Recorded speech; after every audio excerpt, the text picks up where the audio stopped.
Hello అండి, ఎలా ఉన్నారు అందరూ? Welcome back to our YouTube channel. ఇవాళ మనం చూడబోయే రెసిపీ మెంతికూర పప్పు. ఇలా ఒక్కసారి ట్రై చేసి చూడండి, చాలా బాగుంటుంది. ఎప్పుడు యూజువల్గా కాకుండా ఇలా కొంచెం డిఫరెంట్గా ట్రై చేయండి.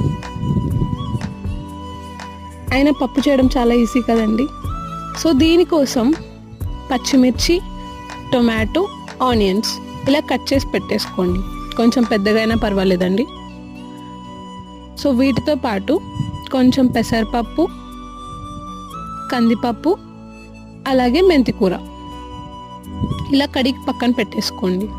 సో ఇవాళ మనం కుక్కర్లో కుక్ చేయబోతున్నాం. సో దీంట్లోకి కడిగి పెట్టుకున్న కందిపప్పు, పెసరపప్పు వేసేసుకొని పప్పు ఉడికించడానికి సరిపడా వాటర్ వేసేసుకోండి. సో ఆ తర్వాత కట్ చేసి పెట్టుకున్న పచ్చిమిర్చి, టొమాటో, అలాగే ఆనియన్ వేసేసుకున్నాక మెంతాకు కూడా వేసేసుకోండి. ఆ తర్వాత కొంచెం పసుపు, కొంచెం ఉప్పు, మేమైతే ఇక్కడ రాక్ సాల్ట్ యూస్ చేస్తున్నామండి, సాల్ట్ కూడా వేసుకోవచ్చు. అలాగే కొంచెం చింతపండు అన్నీ వేసేసుకున్నాక మూత పెట్టేసుకొని విజిల్ పెట్టేసుకొని స్టవ్ మీద పెట్టేసుకోండి. అలాగే 5 to 6 విజిల్స్ వచ్చే వరకు పెట్టండి, సరిపోతుంది. పప్పు బాగా ఉడికిపోతుంది. అయినా ఆ విజిల్లోనే చాలా మంచి స్మెల్ వస్తుందండి, మెంతికూర పప్పు స్మెల్.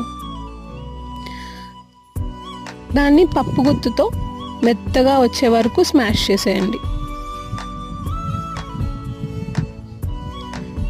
ఇక్కడే టేస్ట్ కూడా చూసేసుకోండి. మాకు కొంచెం ఉప్పు తక్కువైంది, సో మేము కొంచెం ఉప్పు వేసుకున్నాం.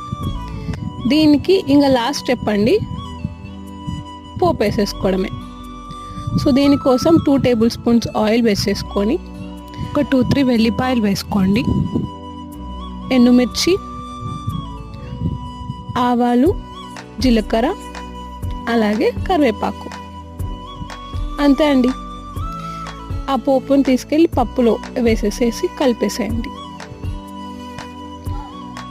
అంతే అండి, అయిపోయింది రెసిపీ. చాలా టేస్టీగా వచ్చింది. మీరు కూడా ఒకసారి ట్రై చేసి ఎలా వచ్చిందో చెప్పండి.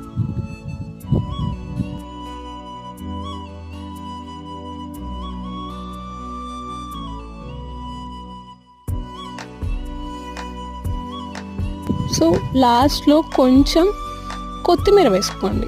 కొత్తిమీర వేసుకొని అలా కలిపేసేయండి. సో వేడివేడిగా ఉన్న పప్పులో ఆ ఫ్లేవర్ కూడా యాడ్ అయిపోతుంది అండి. సూపర్ టేస్టీగా ఉంటుంది. ఒక్కసారి ట్రై చేసి ఎలా వచ్చిందో కామెంట్స్లో చెప్పండి. ఇంకొక కొత్త రెసిపీతో మళ్ళీ కలుద్దాం అండి. లైక్ చేయండి, సబ్స్క్రైబ్ చేయండి, బెల్ ఐకాన్ కూడా క్లిక్ చేసి ఆల్ నోటిఫికేషన్ ఎనేబుల్ చేసుకోండి. నేను వీడియో పెట్టినప్పుడు మీకు నోటిఫికేషన్ వస్తుంది. Thanks for watching. See you again in the next video.